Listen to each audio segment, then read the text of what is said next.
Welcome to Wealth Coffee Chats, folks, for your daily live updates. Get the most out of today's episode by participating in the chat. Make sure you ask some questions, be part of the conversation, have a bit of fun, grab a coffee or a tea, take some notes, and get ready to start your day, folks. Quick few housekeeping rules, though. No spamming, no advertising or self-promotion in the chat. That's not on. Be kind and respectful to everyone when participating. And most of all, have a good time. Real estate investing can be your biggest asset. It also can be your most expensive asset when it comes to getting it right or getting it wrong, folks. It can be time-consuming, stressful, and that's why here at Positive, we have what's called a 6-star team, a full-service team that provides integrated wealth and property investing solutions and services simply designed to help you progress towards your goal of passive income through your property portfolio, folks. Make sure you check out our other podcasts on the Positive Mentor Network. Not only is there Wealth Coffee Chats, there's the Urban Property Investor. Drops every Wednesday with straight talking investing strategies and lessons with Sam Saggers. Property Investor Tales. This is where our clients, you guys, share real life stories from property investing, hosted by some of our advisors and strategists. And that's done every fortnight, dropping every Monday. Wealth, Wine and Wisdom, folks, that debriefs the week that was in the world of finance and property, hosted by yours truly, Jason Witten and Andy Fenton on Fridays. Welcome to another Wealth Coffee Chats. Marvellous Monday. Hope you're well, folks, wherever you are. If you think it's Get Rich Quick, you're in the wrong place. This is the wrong podcast. This is the wrong live for you. Welcome to another Wealth Coffee Chat. Hope you're all awesome and well. Welcome everybody to another Finance Friday edition of Wealth Coffee Chat. I'd like to always start these sessions with a finance joke. So today's one is, if you think nobody cares whether you're alive, try missing a couple of payments. Kind of a bit, morbid, but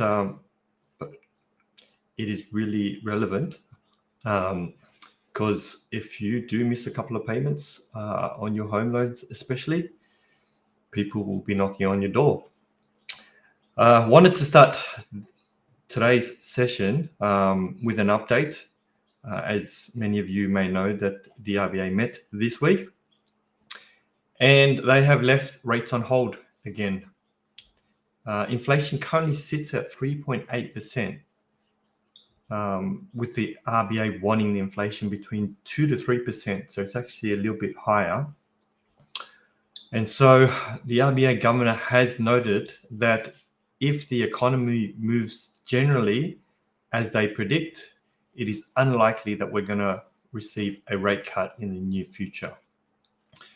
So most people are guessing that rate cuts will be coming early 2025, hopefully. Or at least by mid-2025. So we all have the impression that we're all being given the impression that it will be coming. But at this rate, it may not be actually coming fast enough for a lot of mortgage holders. So if you guys have any questions regarding your existing loans, have a chat to your broker to see if there's anything that they can do to assist you in the next couple of months while we're waiting for the rates to come back down. Just want to say a quick hi to Justin and Jeff. Good morning, guys. In other news, the investor borrowing has actually increased by 35.4%. So this is 35.4% higher than the investor borrowing from June 2023. That means that even though rates have been on hold and they're, I guess, considered high compared to, the low rates of 1% and 2%, rates right now are generally in the range of, I would say, normal within the whole life cycle of property. What that means, what that indicates to me especially, is that if you talk to the right lenders and the right brokers, you are actually in a position to be able to borrow. Now that leads me straight into a couple of scenarios that I wanted to share with everybody that came across my desk as well as my team's desk this week. One of the scenarios actually, so both scenarios include HECS, and I spoke about HECS a couple of weeks ago and the impact it actually has on it. And this week, one of my clients came to me and we were looking to purchase his first investment property. And he currently had a $100,000 HECS debt. The banks, his existing banks wasn't willing to look at the HECS debt, and they weren't looking at, they weren't enabling us to refinance the HECS debt either. They were taking the HECS debt repayment at 10% of his gross income. Now his gross income was $180,000. So $18,000 worth of repayments throughout the year meant that he wasn't in a position to buy an investment property. So what we were able to do is we looked at refinancing his HECS debt. And by refinancing his HECS debt, we were able to unlock his existing equity as well as borrowing 80% for his new investment property. So clients went from not being able to even refinance his existing loan to being able to be in a position to purchase an $800,000 investment property. So the reason why I make this point is that understanding existing debt and understanding how to structure it correctly has a huge impact on how we can go about borrowing for our clients.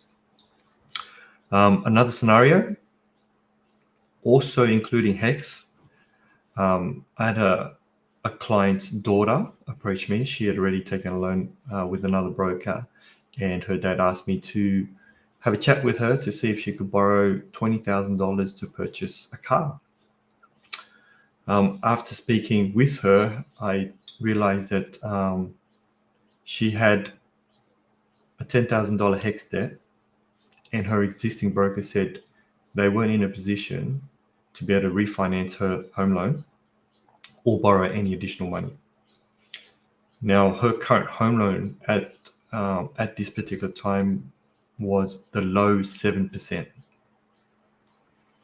And so her current home loan was quite high, and she had no way of refinancing to get a better rate because the existing lender didn't want to negotiate on her interest rate. I don't know the full backstory in regards to the lender, but she went with a small boutique lender. I ran through her numbers, made some suggestions in regards to her HECS debt. We had two options, whether she had the money to pay it out or whether we could restructure it. And she was happy to look at both scenarios. I worked through some numbers with her and showed her that based on her income and the HECS debt being paid out, she was actually in a position to refinance, get a better interest rate. So we went from low 7s to low 6s. We actually even had enough money to borrow to pay out the HECS debt. Now, the HECS debt that they were deducting from her would have meant that she would have paid off her HECS in 2 years' time.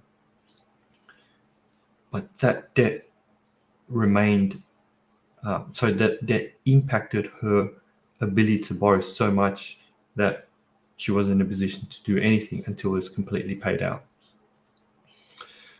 As you can see, in those two examples, our team sat down and went, like, that's incredible that not understanding how to manage or consolidate your existing debt has a huge impact on what options you have.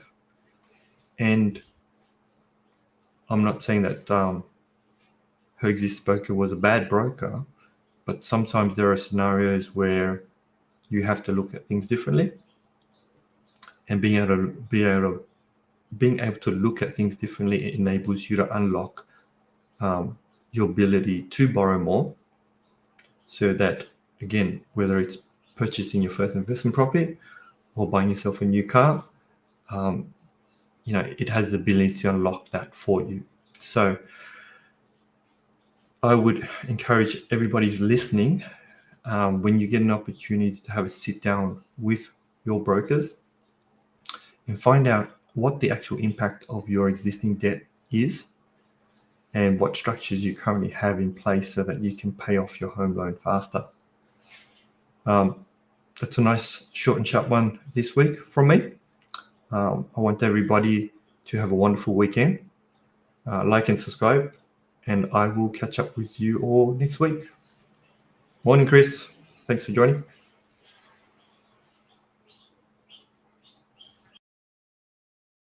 Episode of Wealth Coffee Chat, folks. Make sure you like, subscribe, and turn on your notifications so you never miss a thing when we go live.